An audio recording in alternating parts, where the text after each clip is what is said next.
Salut tout le monde, bienvenue dans ce premier vidéo sur le jeu Congress of Vienna publié par GMT Games en 2025. Dans ce vidéo, nous allons introduire le jeu proprement.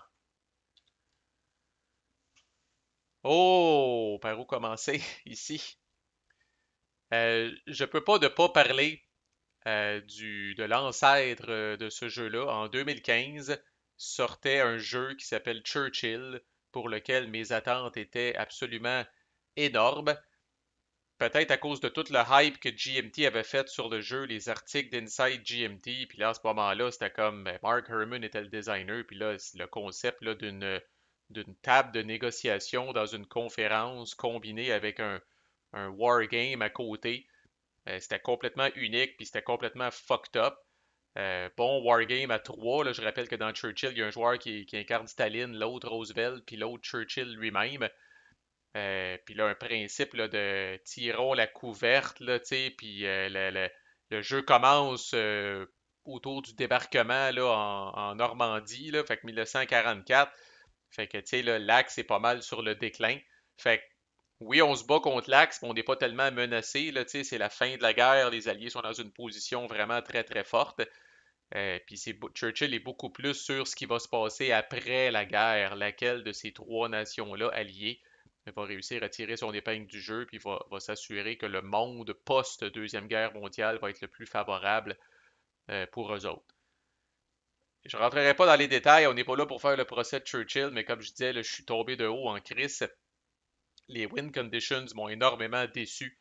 À un moment donné, à Churchill, vous n'avez pas le choix de lever le pied. C'est un jeu fucké, c'est coopératif ou semi-coop. En même temps, il y a un seul gagnant. Fait que si vous tirez trop la couverte justement de votre bord puis que les deux autres joueurs se trouvent tout nus à grelotter dans le lit, là, ben, vous allez payer le prix en esti à la fin parce que si le premier distance le deuxième de trop de points de victoire, en gros, thématiquement, le jeu explique que les deux autres se liguent contre lui. Puis en fait, compte, c'est le deuxième qui gagne. Un hostie d'affaires à bracadabrante. Moi, ça a été un énorme turn-off, cette affaire-là. Puis au final, j'ai trouvé ça sec un peu. L'aspect négociation, chaque faction a son propre deck, tire des cartes de son propre deck. Puis là, oui, il y a des personnages historiques qui vont donner des bonus sur certains issues. Mais je sais pas, au final, ça m'a laissé très, très indifférent. J'ai joué peut-être une fois ou deux, puis aujourd'hui, il faudrait que vous m'attachiez sur une chaise pour que je joue à Churchill. Fait que fast forward 10 ans plus tard, GMT sort Congress of Vienna. C'est pas le même designer, c'est Frank Esparago, enchanté. Il crédite par contre le système design Mark Herman, fait qu'évidemment il ne peut pas nier l'influence de Churchill sur son design. On est complètement à une autre époque, on est en 1813-1814, fait qu'on est à la fin du règne de Napoléon, ça commence à brasser. La France commence à mettre un genou à terre tranquillement, pas vite. Vous le voyez là, sur l'aspect militaire du jeu, là, Paris qui est au centre de tout. Puis il y a plusieurs tracks qui convergent sur Paris, là, des tracks que le jeu appelle des fronts. Là. Puis sur chacune de ces tracks-là, le français essaie de se défendre, mais tranquillement, pas vite, ce qu'on a appelé la coalition. Là. Dans le jeu, le russe, autrichien puis britannique là, vont squeezer l'étau là, tranquillement, pas vite, puis ils vont se rapprocher de Paris. Puis c'est même possible à la fin là, qu'il y ait des armées là, de plusieurs nationalités là, qui se retrouvent physiquement à Paris, là, puis le joueur français qui essaie de défendre le peu qui lui reste. Là. Euh, Fait qu'on est là. Tu sais, en 1813, Napoléon a encore des dents, là, mais au fur et à mesure que ça avance, là, hey, Chris, il faut quand même être assez tolérant, comme je dis, à gérer la décroissance pour jouer le français dans ce jeu-là. Autrement, les principes avaient l'air pareils. On checkait ça, puis on se disait, oh, Chris, ça va-tu être bon? Tu sais, puis pour moi, là, vraiment, là, la côte était assez haute, là, parce que tu sais, là, j'avais tellement été brûlé par Churchill que c'est comme, c'est mieux d'être bon en sacrament, là, parce que je me ferais pas avoir deux fois. Ben, à date, premières impressions, puis là, il faut que je sois prudent dans ce que j'affirme, là. Premières impressions, ça a l'air pas mal meilleur que Churchill, pas mal plus intéressant. Puis j'ai la chance, puis d'ailleurs, c'est ça qui va être l'objet de la playlist. Je viens de commencer une game en play by email avec ce qu'il convient d'appeler maintenant le Quatuor Diabolique. Moi et trois membres de la chaîne, là, appelons-les Frank, Tom et La Flèche, des joueurs avec qui j'ai réussi à jouer deux games de Pax Hispanica en un mois, ce qui est quand même un exploit en esti parce que Pax Hispanica, il y a des enchères puis il y a toutes sortes d'affaires. Là. Fait que tout ça pour dire que c'est des joueurs qui, en play by email, je le sais, qui sont vite sur le piton. Puis ça prend absolument, absolument ça dans Congress of Vienna. Il y a beaucoup de table talk, il y a de la négociation sans surprise, il y a beaucoup d'interactions, d'interruptions aussi entre les joueurs. Fait que vous pouvez pas jouer à ça avec quelqu'un qui check son ordi une fois tous les 3 jours, là, puis que des fois, des semaines, il va oublier que c'était à lui de jouer. Là. Si vous pouvez pas jouer à ça avec du monde qui niaise, déjà en raison de sa popularité, il y a peut-être 3 games qui ont été partis sur le Vassal Play by Email server de Discord. Puis je vais fouiller des fois je vais espionner des fois dans ces channels-là. Là. Puis souvent, je vois du monde qui dit Hey, on peut-tu jouer plus vite, on peut-tu jouer plus vite? Parce que là, le monde commence à faire une règle de 3 puis à dire Bon, ben si la tendance se maintient, on va finir notre game en 2029. Tu sais, ça n'a pas de sens. Ça vous prend des joueurs qui sont actifs pour jouer à ça. Puis j'ai la chance d'avoir un quatuor de même. Fait que l'objet de la playlist va être je vais vous raconter notre game, je vais vous replayer notre game tout en vous expliquant les règlements au fur et à mesure. Parce que côté complexité, bon, si vous connaissez Churchill, je vous dirais, là, moi j'estime 3 fois plus complexe que Churchill. Il y a du stock en sacrament, il y a 56 pages de règles, puis là-dessus, il y a peut-être une page d'index puis une page de table des matières, là, mais tu sais, c'est règles, règles, règles. Pas tant d'images que ça. C'est très dense.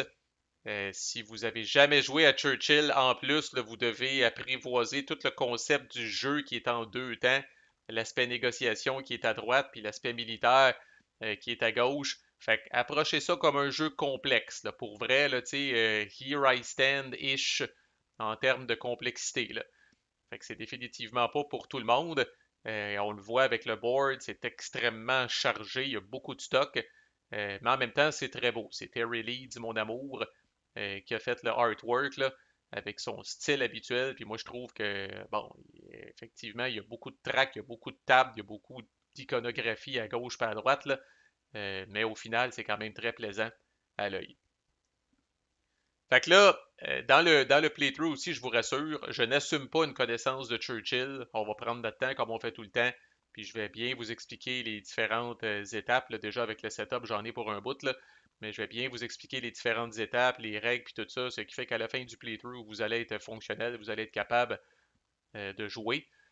Euh, Ceci dit, je dois quand même, dans cette vidéo d'intro-là, vous expliquer comment je peux détester Churchill puis aimer celui-là. What the fuck? Qu'est-ce que ce jeu-là amène de plus tant que ça? Alors que c'est à peu près le même principe. On négocie sur une table, puis encore là, ceux qui connaissent Churchill disent Chris, c'est la même hostie d'affaires. Il y a les leaders historiques sont au bout de leur track, là, puis là, il y a le centre de la table ici, puis tu vas avoir des issues qui sont là. En passant, il y en a en tabarnak, des issues, hostie, il y en a 24 avant l'armistice, puis vous en ajoutez 6 une fois que l'armistice est en place. Fait que là, le monde il regarde ça, puis il dit ça, même hostie d'affaires, ça, Chris, comment ça peut être meilleur? Ben, je vais vous donner une coupe d'affaires en vrac, puis après ça, le reste, on le verra au fur et à mesure du playthrough, puis vous vous ferez votre propre idée, là. Mais en gros,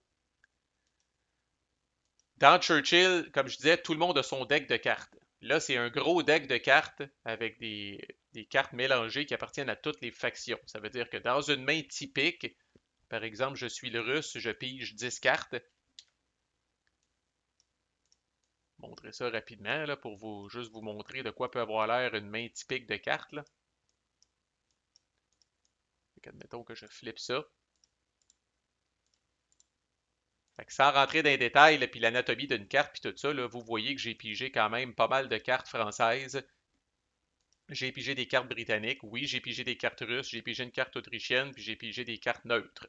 OK? Fait que vous vous retrouvez avec une main de cartes mélangée, puis il y a beaucoup plus de richesse dans le texte de ces cartes-là, comment chaque personnage se démarque. Il y a des personnages que si vous l'avez dans votre main, le chiffre en fait en haut à gauche, vous allez avoir une pénalité parce que peut-être, bon, il haïssait tellement telle autre faction, ou il était tellement une épine dans le pied esti pour une autre faction que le fait de l'avoir dans votre main il est totalement inutile.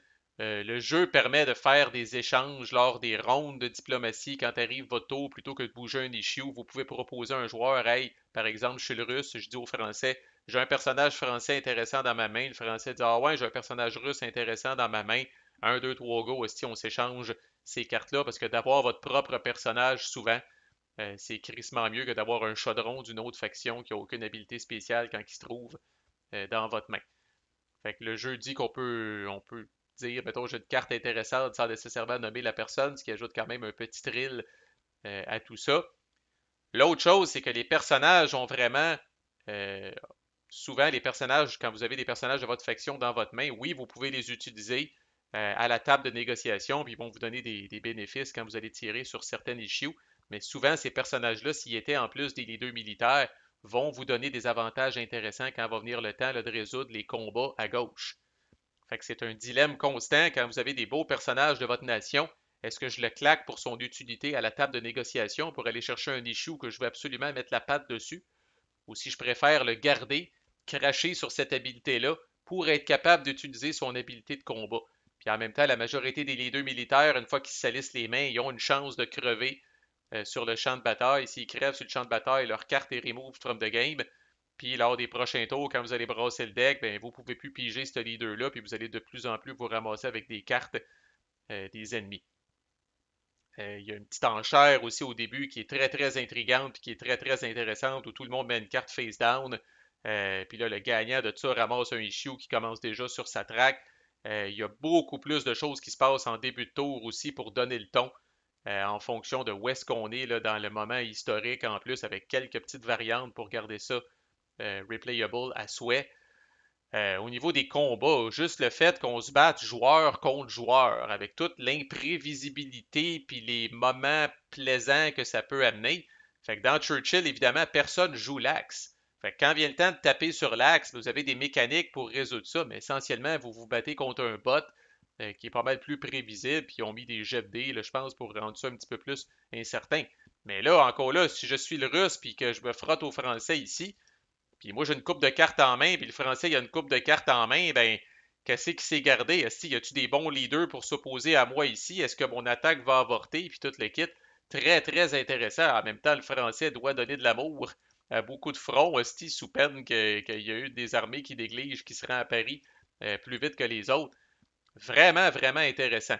Puis c'est pas français contre tout le monde jusqu'à un certain. Les membres de la coalition se tapent jamais dessus officiellement, mais il n'y a qu'un seul gagnant. Et contrairement à Churchill et ses hosties de win conditions de merde, à la fin, c'est celui qui a le plus de points de victoire qui gagne, point à la ligne. Mais c'est très, très asymétrique. Évidemment, le français, dans toute son hégémonie de début de game, commence avec 60 points de victoire. Puis le plus proche est le russe avec 10. Puis après ça, vous avez le britannique puis l'autrichien avec 5. Fait qu'évidemment, les points de victoire du français vont fondre comme neige au soleil au fur et à mesure que les territoires qu'il occupe se font reprendre, puis les autres vont avancer. Puis au final, on va peut-être tous se retrouver à quelque part ici, si ça attraque, là. Mais il n'y a qu'un seul gagnant. Fait que si le russe, par exemple, va trop bien, inquiétez-vous pas, il y a un principe de badge de leader naturel qui va faire en sorte que malgré que le russe fait partie de la fameuse coalition, vous pouvez être certain que le britannique, l'autrichien vont peut-être même aller jusqu'à collaborer avec le français pour dire, gars, on va te foutre la paix un petit peu sur nos tracks pour que tu puisses mieux contenir le russe parce que là, il est un petit peu trop parti en peur. Fait que très, très intéressant pour toutes ces raisons-là, là, je rentre dans ce jeu-là avec pas mal plus d'enthousiasme que j'en ai pour Churchill. Vous allez me dire, c'est pas un gros exploit comme tel, étant donné là, toute ma haine que j'ai décrit par rapport à Churchill, mais n'empêche. Je dirais, là, autant le quatuor avec lequel je commence, là, fait que là, tu sais, on a tiré les factions au hasard. Je suis le russe, Frank est le britannique, Tom est l'autrichien, et la flèche a pogné Napoléon pour le meilleur et pour le pire. Fait que c'est notre setup de départ, c'est parti. Les vidéos vont suivre le pace de notre game aussi. Fait que ça va être intéressant. J'en profite d'ailleurs pour dire, malheureusement, Frank, Tom et la flèche, vous ne pouvez pas écouter ces vidéos-là parce qu'inévitablement, je vais montrer ma main de carte en cours de tour, là. Fait que ça lui donnerait des petits avantages peut-être indus.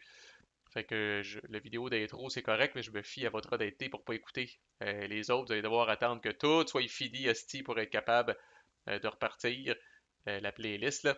Fait que voilà, on part avec ça. Fait que c'est playthrough mélangé avec des explications au travers. Puis énormément de rebondissements. Puis si vous aimez l'histoire, si vous aimez cette période-là, là, mais Chris, vous n'avez pas fini d'avoir les yeux grands de même parce qu'il va s'en passer en asti des affaires historiques ou anti-historiques. L'avenir nous le dira. Là, mais très très hâte de partir ça puis de vous montrer ça. Manquez pas la suite. À plus.